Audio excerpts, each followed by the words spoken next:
Om Swastiastu pemirsa Bali TV dimanapun Anda berada, kembali saya Winaka menjumpai Anda kali ini dalam Bali Post Talk, tapi rangkaiannya merupakan talk show tanggap COVID-19. Dan untuk edisi kali ini saya akan mewawancarai dari Perbarindo Bali. Jadi kita bicara tentang bagaimana komitmen Perbarindo Bali dalam mendukung perekonomian Bali, kebangkitan perekonomian Bali, dan juga bagaimana penerapan protokol kesehatan sebagai bagian dari memutus rantai penularan COVID-19. Karena Perbarindo, para BPR ini juga tentu punya fungsi pelayanan, di mana ada karyawan, punya ada nasabah yang sedang berperan seperti itu, tapi juga bagaimana komitmen tentang protokol kesehatan dan tentang juga ekonomi, mendukung ekonomi Bali. Dan kali ini ada dua narasumber. Pertama langsung saya perkenalkan ada Bapak Madi Suarjo, beliau ada Sekretaris Perbarindo Bali. Swastiastu Pak Madi. Swastiastu Pak Nyoman. Sehat ya Pak Madi ya? Astungkara Pak Man. Selain Pak Madi ada Bu Niwayan Sendiri. Dia adalah Wakil Bidang Humas Perbarindo Bali. Swastiastu Bu Madi. Swastiastu. Gimana kabarnya? Baik, Astungkara sehat. Bu Wayan ya. Panggilannya biasa Bu Sri gitu ya? Ya. Bu Sri. Ya, Dewi Sri Pak. Saya akan pertama ke Pak Madi nih Pak Madi. Astungkara. Kita Izin Pak. sudah 8 bulan nih memasuki Iya. masa Pandemi. COVID. Ya. Itu Perbarindo sebagai sektor keuangan ini juga terdampak. Mungkin dari awal dan sampai sekarang ini bagaimana perkembangannya? Kemudian apakah sudah semakin membaik kita? Terutama di sektor perbankan di Perbarindo. Oke. Silakan. Baik, terima kasih Pak Nyoman. Ya, Om Swastiastu, pemirsa Bali TV. Saya mengawal Perbarindo sejak masa pandemi ya sampai sekarang ya. Jadi kalau boleh cerita sedikit, ya masyarakat Bali khususnya, ya apalagi kita nih bekerja di bidang jasa keuangan, sangat sekali merasakan dampak daripada pandemi ini, Pak Man. Nah jadi untuk itu, kalau boleh kita cerita sedikit, dari awal pandemi ini kita bergerak di bidang keuangan, terutama di perbankan. Ini saya bilang sangat berpengaruh. Kenapa demikian? Karena pandemi ini menyebabkan pariwisata tidak ada, Pak.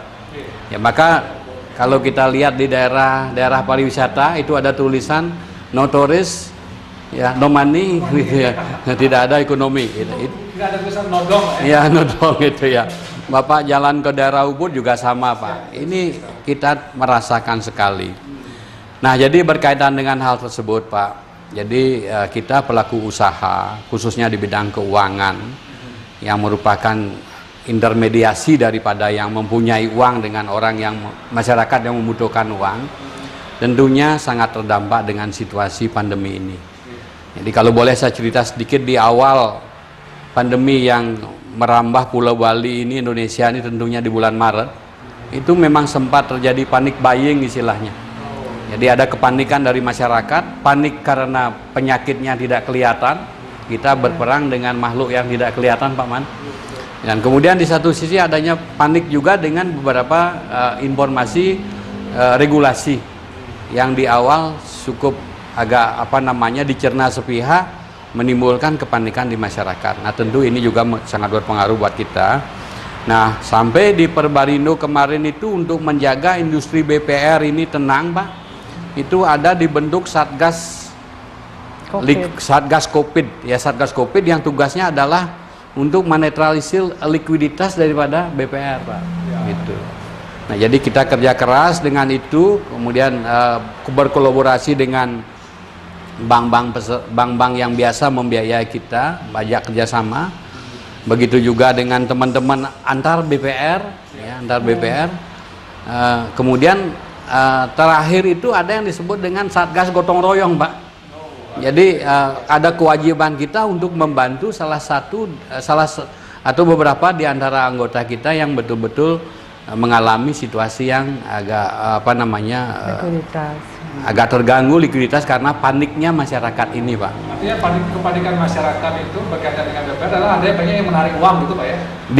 Ketakutan mereka karena mereka nggak yakin dengan situasi waktu itu gitu. Iya waktu itu sempat kondisi seperti itu. Sudah ada kesiapan dari Perbarindo, ada satgasnya, ada satgas gotong royong untuk membantu likuiditas akhirnya bisa dihadapi ya Pak persoalan itu ya.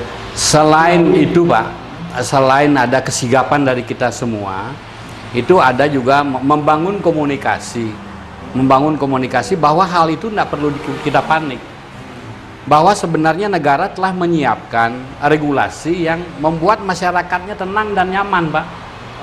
Ya, di satu sisi bagi nasabah yang menaruh uang di bank itu ada istilahnya sebut dengan penjaminan LPS. Jadi semua dana masyarakat yang ditaruh di bank itu aman dijamin oleh LPS dengan jumlah tertentu tercatat di bank, ya. Dan kemudian itu dijamin oleh LPS, Pak. Nah, ini komunikasi kita bangun. Kemudian di satu sisi ada regulasi POJK 11 ya, mengenai relaksasi bagi para kreditur yang tercatat sejak tanggal 29 Februari 2020 kondisinya nyaman dan memang betul-betul penghasilannya berasal dari pariwisata, terdampak maupun terdampak langsung, itu boleh mendapatkan relaksasi. Nah, jadi lama ini melalui akulturasi, pemahaman sehingga masyarakat sudah tidak panik lagi, Pak. Sekarang relatif aman, Pak, ya. Sekarang Astungkara relatif aman, Pak. Dan likuiditasnya kemarin kondisi likuiditas BPR Bali aman juga, Pak, ya? Baik, Pak, kalau mengenai likuiditas untuk hari ini malah sekarang pada oper nih teman-teman. Ya, kalau OJK menetapkan dulu 5%, mungkin sekarang karena sedikit ada krisis, OJK minta 10%. Malah teman-teman menyiapkan di atas 10. Jadi sekarang ini kondisinya ada 20, 23, bahkan ada 25 ya Bu Sri ya. Ada 25%. Jadi kenapa demikian ya? Karena kita tahu bahwa masyarakat biasanya yang minjem maupun nambah modal usaha ini kan lagi wait and see, Pak. Lagi melihat kapan COVID berakhir, kapan bisnis akan mulai, kan begitu Pak Man. Gitu. Saya ke Bu Sri Bu. Ini saya sampaikan di awal tadi bagaimana sebenarnya perbankan itu ada interaksi antara bank dengan nasabah gitu ya. Ini kan juga rawan dengan penularan. Kita tidak oke lah secara ini sudah aman secara sistem keuangan. Tapi bagaimana dengan upaya atau memutus atau mengurangi penularan? Apakah protokol kesehatan juga menjadi concern dari pemerintah sejarah? Silakan. Om Swastiastu. Terima kasih Pak Nyoman atas waktunya. Jadi kami di BPR memiliki misi yang sama, Pak. Artinya kita fokus dengan prokes kesehatan ini. Jadi semua wajib menggunakan masker sesuai dengan protokol kesehatan, tempat cuci tangan. Jadi hampir semua kantor BPR itu sudah menyiapkan fasilitas seperti itu, Pak. Jadi kami pun dalam hal pelayanan melayani masyarakat itu wajib menggunakan masker. Itu. Jadi protokol kesehatan sudah menjadi concern yang diwajibkan gitu. Dan itu merupakan kesadaran kami semua karena kita punya misi bagaimana memutus mata rantai COVID ini gitu. Dan bahkan beberapa bulan yang lalu kita juga sempat membagikan masker kepada masyarakat gitu, sambil membagikan sembako. Lokasinya waktu itu kita di Kintamani, Pak, dengan masyarakat Perbarindo Bali. Pembagian masker dan sembako. Itu juga dilakukan di DPK seluruh Bali. Dan bahkan ada di BPR pun langsung itu Pak, memberikan sembako maupun masker itu. Di samping masker gitu. Ini menunjukkan komitmen protokol kesehatan. Mungkin kita perlu informasi, ada yang BPR atau karyawannya tertular COVID, kayaknya belum ada ya? Sampai saat ini Astungkara. Mereka imunnya sangat kuat. Saya tambahkan sedikit Pak Man ya, Bu Sri juga, itu memang program kita pada saat kita rapat-rapat kita bahas itu Pak. Karena memutus mata rantai daripada COVID ini adalah merupakan prioritas utama Pak. Ya, harapan kita adalah COVID segera berlalu Pak. Tidak ada sehingga para pelaku bisnis akan kembali, pariwisata datang, ekonomi normal Pak. Dan ini diprakarsai oleh pengusaha besar Pak di Jakarta. Itu yang saya ingat itu ketuanya adalah Sigit Pramono Pak Sigit Pramono. Jadi itu namanya gerakan GPM ya, gerakan pemakaian masker Pak. Jadi bahkan sudah sampai ke Bali itu Pak. Jadi beliau yang datang dari pengusaha-pengusaha besar Jakarta itu, karena beliau juga terganggu bisnisnya karena COVID ini, Pak. Jadi beliau menghimpun diri dengan mengumpulkan biaya dari masing-masing usaha untuk menyumbangkan masker ke seluruh Indonesia.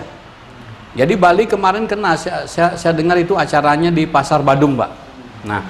Nah itu gerakan besarnya, Pak. Bahkan kita webinar pun selalu itu kita lakukan. Kenapa demikian? Karena BPR ini yang namanya trust, Pak, kepercayaan. Jangan sampai ada pegawai bank yang menjadi penular daripada COVID. Penular atau tertular. Iya, jadi penular dan tertular. Kenapa? Karena kita ini melayani nasabah kan nggak boleh berhenti, Pak Man. Nggak boleh berhenti. Yang namanya bank ini mereka naruh uang di sini, suatu saat untuk kepentingan apa mereka harus kita layani kan. Jadi yang pertama pada saat kita koordinasi setiap hari itu kalau boleh itu setiap hari kita kumandangkan. Jangan lupa sehat, gitu. Jangan, tetap semangat, jangan lupa jaga sehat. Itu, Pak. Jadi itu kita kumandangkan. Nah, jadi apa yang disampaikan Bu Sri itu sudah menjadi catatan khusus juga buat Perbarindo Bali. Jangan sampai nanti ada BPR yang kena COVID itu sampai nasabah nggak berani datang, Pak. Itu kan kerasnya kan seperti itu, Pak. Trustnya tuh seperti itu. Bisa turun kepercayaannya. Iya, bisa turun, Pak. Jadi, sampai banknya tutup iya, karena iya. Di karantina. Pak Made berpandangan bahwa perekonomian Bali itu salah satu syaratnya untuk bisa bangkit adalah kalau kesehatannya pandemi COVID Pandemik sudah berakhir. kita bisa tuntaskan, Pak. Itu. Jadi harap. dengan menerapkan protokol Iya. kesehatan. Tapi sekarang, Pak, kalau kita lihat ya kita bersyukur ya mudah-mudahan tidak naik lagi, Pak.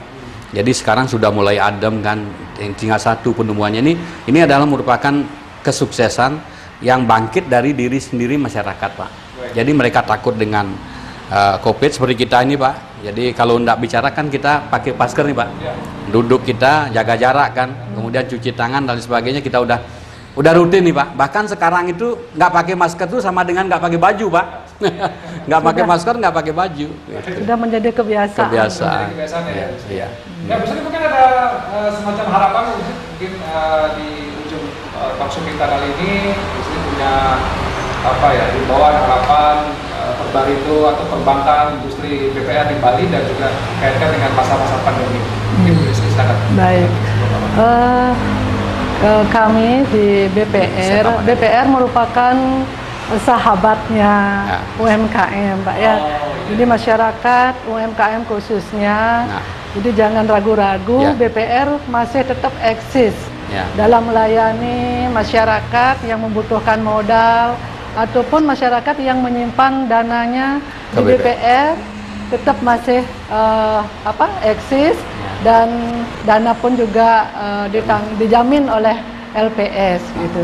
Harapan kami ke depan masyarakat tetap bersama BPR ya, karena BPR adalah mitranya UMKM. Baik, terima kasih. Siap jalurkan kredit ya, Bu ya? Siap, Pak.